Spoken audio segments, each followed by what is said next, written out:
Oke, baik Bu, selamat pagi. Ibu, kami minta waktunya sebentar ini. Ada beberapa hal yang ingin kami diskusikan sama Ibu.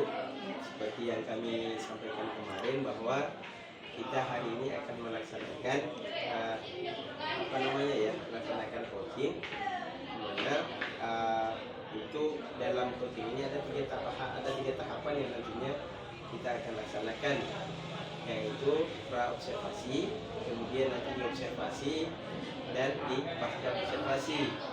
Nah, di pra-observasi ini seperti yang akan kita lakukan sekarang ini, dan kemudian untuk diobservasi nanti saya akan coba mengamati ibu di dalam kelas, belajar di dalam kelas.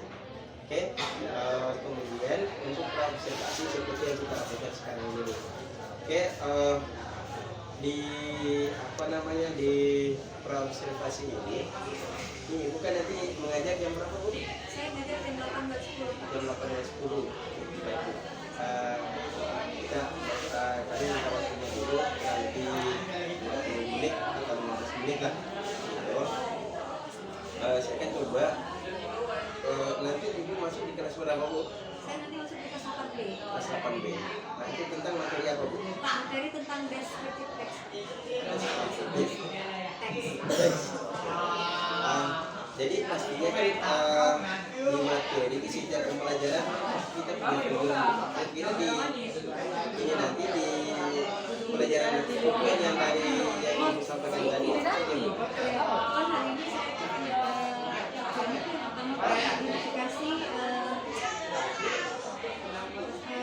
ciri-ciri orang, physical appearance, kemudian menjelaskan identifikasi, kemudian menjelaskan ciri-ciri fisik dari seseorang yang diamati. Maksudnya apa saja Bu yang sudah dipersiapkan nih untuk proses belajar nanti? Proses belajarnya tentu ya Pak, sudah seperti biasa RPP, kemudian saya juga tadi sudah menyiapkan fokus untuk media ajar, jadi ada bahan dari situ kan. Terus saya ada KPD dan ada lembar penilaian. Jadi sudah komplit ya Bu ya. Artinya tugas kita sebagai pendidik, persiapan kita dalam melaksanakan pembelajaran itu rasa sudah komplit ya Bu ya. Ya, persiapannya sudah, mudah-mudahan nanti pas prakteknya juga bisa sesuai dengan persiapan kita. Jadi mungkin itu aja Bu yang perlu kami tahu di tahap ini. Nanti insya Allah saya akan coba masuk di kelas Ibu mengamati sejauh mana persiapan yang Ibu sudah sampaikan tadi itu terlaksana dengan baik atau tidak. Begitu Bu. Oke, makasih banyak Ibu ya. Sampai ketemu nanti di ruang Pak. Ibu, makasih Bu. Dan ya. Assalamualaikum warahmatullahi wabarakatuh. Waalaikumsalam warahmatullahi wabarakatuh. Okay, good morning all. Morning. How are you today? Okay, good. Okay, before our lesson today, please Michael lead to pray. Silakan Michael, pimpin doanya. Class section please. Praying. Tahu untuk pelajaran hari ini semuanya? Ready? Okay, nah today we will learn about psycho appearance, tentang ciri-ciri fisik seseorang. Nah ini masih berhubungan dengan pertemuan kita sebelumnya tentang descriptive text. Nah jadi hari ini kita akan belajar tentang psycho appearance yang merupakan bagian dari descriptive text. Nah jadi nanti kalian akan mengisi ciri-ciri orang berdasarkan gambar yang sesuai. Jadi nanti ada edukasi ciri-cirinya dan juga nanti ada gambar orangnya. Jadi dikasih nomor berapa nomor yang sesuai itu ya. Oke. Nah, coba perhatikan. Nah, jadi sebelum kita belajar tentang psycho appearance, kan kita harus tahu dulu ya apa sih fungsi dari psycho appearance ya. Psycho appearance itu adalah ciri-ciri fisik seseorang. Nah, kira-kira kita belajar itu supaya untuk apa kita belajar mengetahui ciri-ciri fisik seseorang? Ada yang bisa jawab?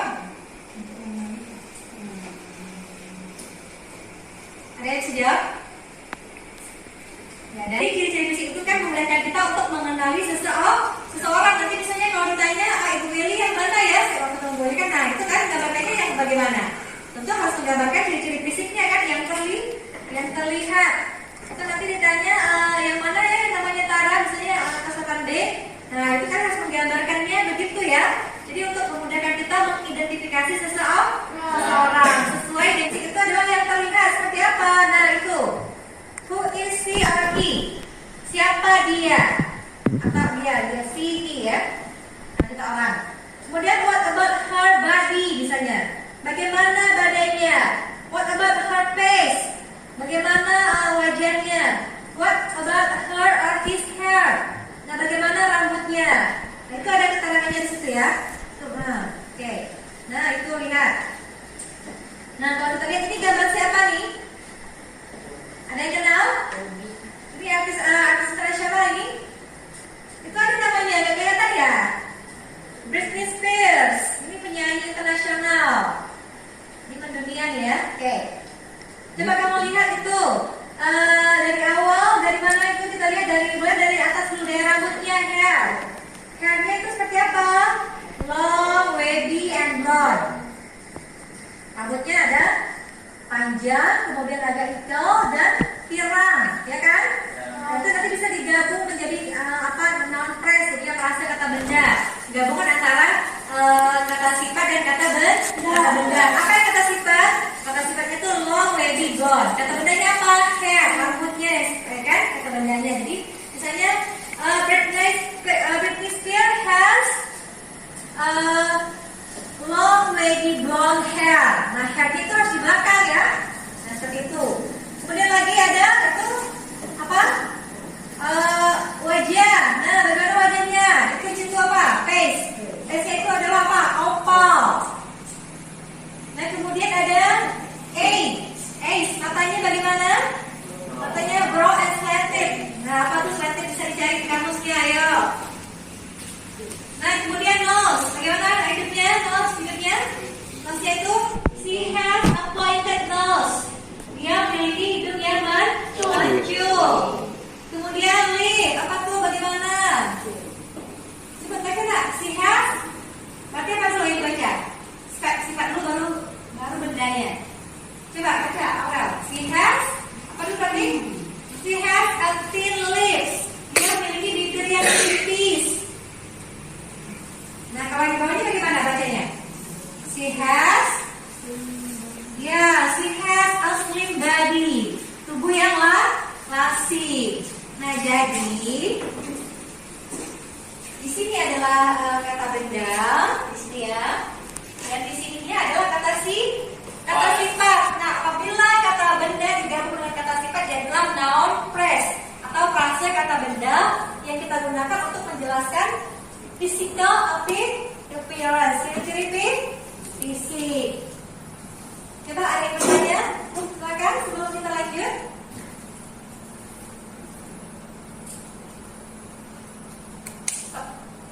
Nah, coba. Oke, nggak ada pertanyaan? Nah, kalau tidak ada pertanyaan, coba kita di sini untuk menguji pemahamannya ini ada KPD. Kamu silakan isi. Nanti sesuai dengan yang ditunjukkan di gambar digabungkan. Bentar ya.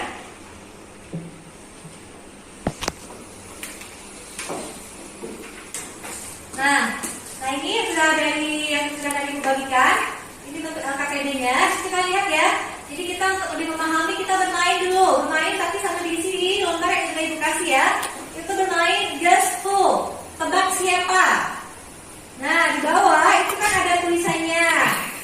Ada ciri-ciri dari ke-12 gambar itu ya. Itu ada namanya dari nomor 1 sampai nomor 12. Kalian cocokkan identifikasi di bawah itu dengan gambar nomor berapa sesuai dengan ciri-ciri yang melekat pada orang tersebut ya, atau physical appearance-nya. Bisa dipahami? Oke, sekarang ibu kasih waktu, silakan dikerjakan dulu. Cut. Oke, ada yang kesulitan? Tidak. Tidak? Oke, silakan dikerjakan. Yang digabungkan ya, lihat yang mana ciri-ciri fisiknya yang sesuai dengan gambar nomor berapa. Kan ada 12 ciri-ciri orang. Nah, cocokkan nomor 1, apakah dia nomor 1, nomor 2, atau seterusnya ya. Oke. Sebelah sini? Bisa? Bisa. Oke ya. Bisa.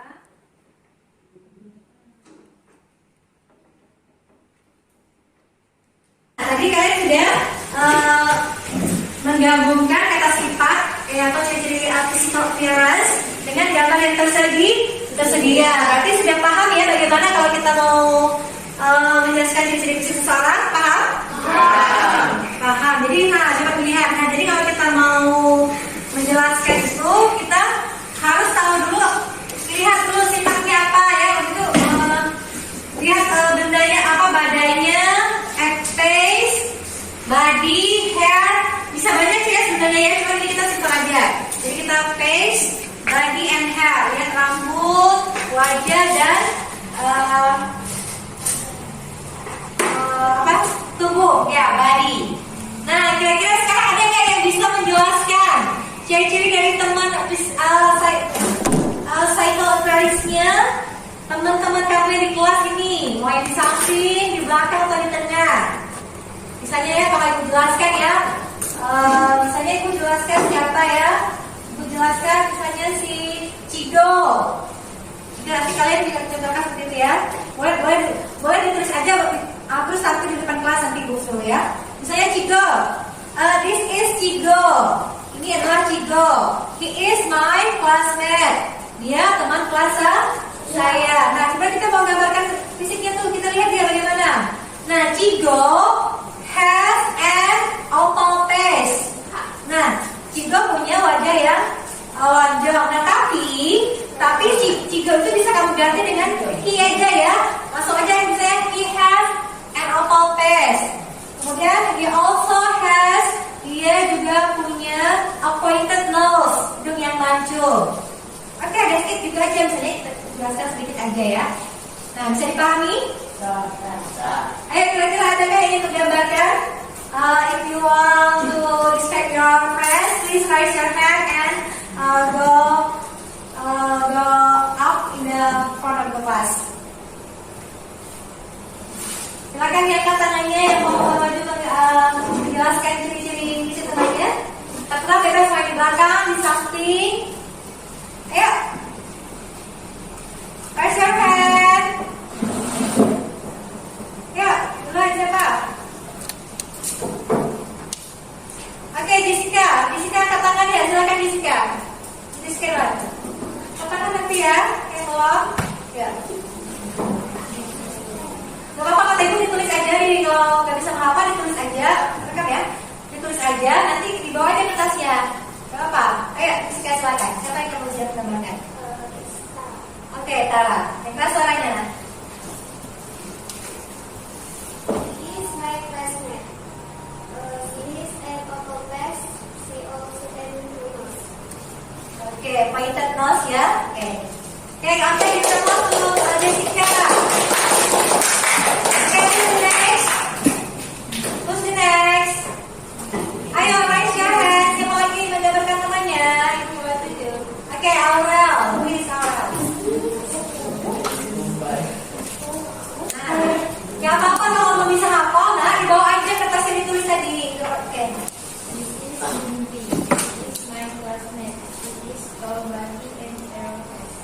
Oke, tall body tinggi dan round face yang bukannya bulat. Oke, thank you.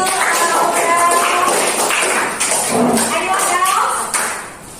Ada lagi? Please raise your hand.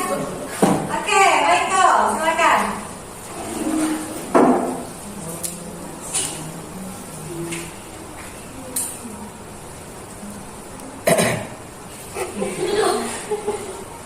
Oke, Michael. He is Eliza. He is my classmate. He has an oval face and pointed nose. He has thin body. Oke, slim body. Terus ya, oke. Gimana Pak Michael? Thank you, Michael. Oke.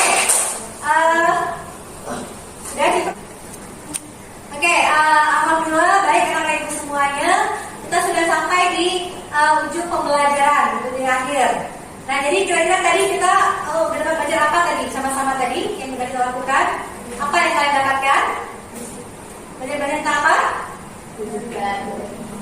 Yang kelas suaranya tentang itu ada physical appearance. Physical appearance itu adalah tentang ciri-ciri fisik seseorang. Nah, apa fungsi physical appearance itu? Mempunyai saudara. Ya, untuk mengenali tampilan fisik seseorang. Nah, jadi ini berarti fungsinya adalah untuk mengidentifikasi. Jadi nanti kalau ditanya tentang seseorang, kita bisa menjelaskan tentang ciri-ciri fisiknya. Misalnya apa? Misalnya nanti ada yang bertanya, misalnya bagaimana kepala sekolah kalian atau bagaimana guru bahasa Inggris kalian? Boleh dijelaskan dari ciri-ciri fisik dulu ya. Walaupun nanti pertemuan berikutnya kita akan belajar tentang karakter lagi, apakah dia pemarah, pendiam, pemalu untuk berikutnya, dan juga kita nanti akan belajar menuliskan tentang ciri-ciri fisik sesuatu dalam teks deskriptif. Nah, ada lagi yang bertanya ya? Ada lagi ya kalau sudah terakhir. Nah, baik, tadi Ibu lihat juga dari yang sudah kalian kerjakan di LKPD tadi itu sudah dikasih catatan semuanya nanti Ibu bagikan ya. Nah, sudah dikasih catatannya, ada beberapa orang yang masih agak kurang paham, tapi secara keseluruhan sudah bagus. Hanya untuk Erga dan Bobby itu nanti ada catatan ya, Ibu udah kasih catatan di situ. Tapi semuanya sudah bagus. Tadi juga terima kasih untuk teman-teman yang sudah tampil. Terima kasih untuk Jessica, Maiko, dan Aurel.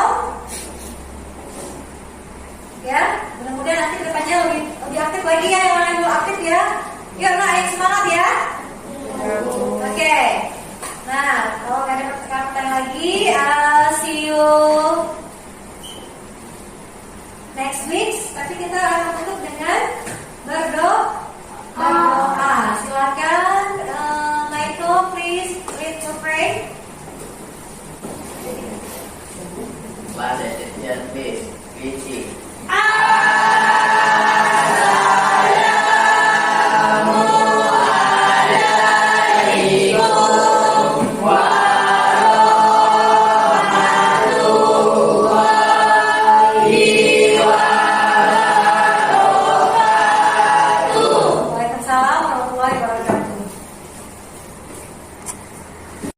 Terima kasih nih, alhamdulillah Ibu tadi sudah melaksanakan proses belajar mengajar ya. Dan saya tadi udah memperhatikan juga, mengamati juga, tentunya dalam setiap pembelajaran yang kita lakukan, walaupun persiapan semaksimal apapun yang kita sudah persiapkan, pasti ada kendala-kendala yang tidak temui di kelas Bu, kayak gitu. Nah, olehnya itu pada tahapan ini saya akan coba melihat kendala-kendala yang Ibu hadapi tadi pada saat proses belajar mengajar Bu. Mungkin Ibu bisa menjelaskan kendala-kendala yang Ibu hadapi tadi pada saat proses belajar mengajar Bu. Ya, tadi kan Pak, karena bahasa Inggrisnya kan kadang-kadang siswa ini agak kurang aktif ya, karena terkenal kosakata. Jadi tadi itu saya metodenya pembelajaran PBL pada mesin itu dengan pendekatan saintifik. Cuma tadi saya tuh kan mau identifikasi orang awalnya, kemudian mampu menerangkan orang tersebut kan, dia itu siapa, apa, gimana, keterangannya apa, dia sifatnya ataupun karakternya kan Pak. Cuma tadi saya tuh siswa saya tuh banyak diam itu karena satu kosakatanya kurang, dan saya juga sepertinya tadi di awal tuh kurang pertanyaan romantik untuk biar siswa itu aktif. Jadi pertanyaan saya tuh tidak banyak atau tidak bervariasi tadi. Sepertinya saya kurang di situ, jadi akhirnya makanya siswa tuh juga kurang terpancing jadinya Pak untuk pembelajaran tentang menjelaskan tentang ciri orang ini. Jadi itu kendala pertama Bu. Iya. Nah, jadi kalau misalnya menurut Ibu dari kendala-kendala tadi, itu kira-kira apa Bu yang perlu Ibu lakukan ke depannya? Ya, pertama kan Pak, tapi saya juga harus nanti di selesai pembelajaran tuh saya juga harus menekankan lagi tuh suruh menghafalkan vocabulary kan Pak, kosakata biar mereka tuh juga paham yang lebih aktif sedikit kan. Bahasa Inggris kan kadang-kadang waktu banyak kosakata yang tidak tahu. Nah terus yang kedua itu tadi yang kurang pertanyaan nanti, jadi saya tuh sepertinya harus menyiapkan pertanyaan yang bisa memancing keaktifan siswa itu lebih, saya bukan hanya sekedar satu kali bertanya tapi lebih 2-3 kali pertanyaan di awal sebelum kita masuk ke kegiatan intinya. Jadi biar lebih merangsang, biar mereka tuh lebih aktif belajarnya. Kalau tadi itu masih agak median tuh, selain karena mungkin nggak tahu kosakata, mungkin juga kurang menantang atau kurang tertarik dengan apa yang dipelajari itu Pak artinya. berarti solusi Ibu yang yang sudah Ibu tawarkan tadi nanti kedepannya berarti anak-anak harus lebih banyak lagi kosakata yang mereka kuasai ya Bu ya. Jadi kita di PR yang selain dari bukan di pelajaran di dalam kelas, tapi itu untuk di rumah tuh PR-nya ini kosakata. Karena kan kalau di kelas kan waktunya habis, nanti nggak bisa lakukan materi lain Pak.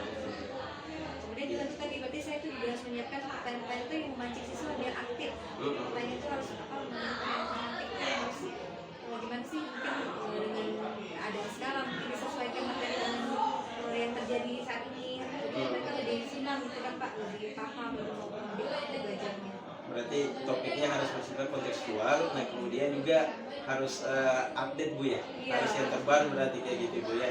Ya, bahasa Inggris kan agak susah kadang Pak ya. Iya. Kalau main game kadang, tapi sebenarnya kalau bahasa Indonesia nggak apa-apa, tapi kadang bahasa Indonesia aja ada yang nggak ngomong anak walaupun suruh bahasa Indonesia, oh nggak apa-apa bahasa Indonesia, tapi masih ada juga yang diam kadang tuh, apa kesalahannya karena kurang paham tadi.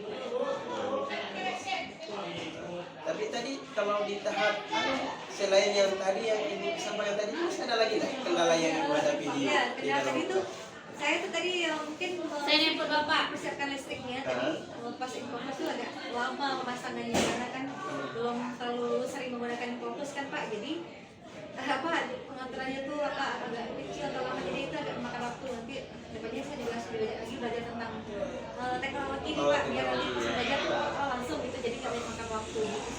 Oh iya. Ya. Jadi kalau misalnya di tahap evaluasinya nanti tadi tentang keaktifan anak-anak bagaimana Bu pada saat proses belajar mengajar itu? Itu tadi yang pertama tuh dia tuh kurang aktif Pak, karena nggak tahu kalau nulis sih, tapi kan ada evaluasi. Tapi mereka sih paham Pak, dilihat nilainya emang ada yang kurang, tapi itu yang kurang bagus lah ada beberapa. Cuman berarti ternyata mereka tuh paham, cuman mereka belum pandai menyampaikan atau tidak aktif gitu Pak. Tapi secara pemahaman kalau dilihat dari LKPD penilaiannya sebenarnya lumayan bisa, alhamdulillah bagus. Cuman ada beberapa aja yang memang belum bisa, tapi kebanyakan rata-rata bisa. Cuman itu tadi berarti saat langsung ini kurang aktif, kurang bisa menyampaikan. Tapi saat di penilaian mereka paham apa yang akan mereka jawab itu Pak. Artinya secara teori mereka sudah bisa menguasai itu Bu ya. Cuman dalam hal prakteknya mereka belum terlalu bisa gitu ya. Kan memang bahasa Inggris kan kita bukan hanya dalam hal teori saja yang diinginkan kan Bu ya, dibutuhkan, tapi pada prakteknya juga mereka harus bisa kayak gitu. Nah, salah satu nggak berkembang gitu, masih tanya cuma hanya jam sampai situ, tapi nggak ada tiba baliknya lagi karena kurang paham tadi mungkin menyampaikan. Ya Bu, pokoknya intinya Ibu udah coba melakukan yang terbaik tadi di kelas, kemudian Ibu juga sudah memahami nih kendala-kendala tadi dalam praktek belajar di kelas. Nanti kedepannya mungkin dari kendala-kendala tadi Ibu sudah bisa mencari ininya ya, langkah-langkah untuk agar tidak terjadi lagi dari kendala-kendala yang tadi. Terbuang banyak kan tadi. Ya mudah-mudahan apa yang Ibu rumuskan tadi terkait langkah yang harus Ibu lakukan itu kedepannya mudah-mudahan bisa terlaksana dengan baik Bu. Nah, jadi mungkin ini aja Bu yang perlu kami diskusikan sama Ibu. Mudah-mudahan pada proses belajar mengajar kedepannya itu berjalan lancar Bu. Terima kasih banyak Bu atas kesempatannya ini. Ya, terima kasih Bu.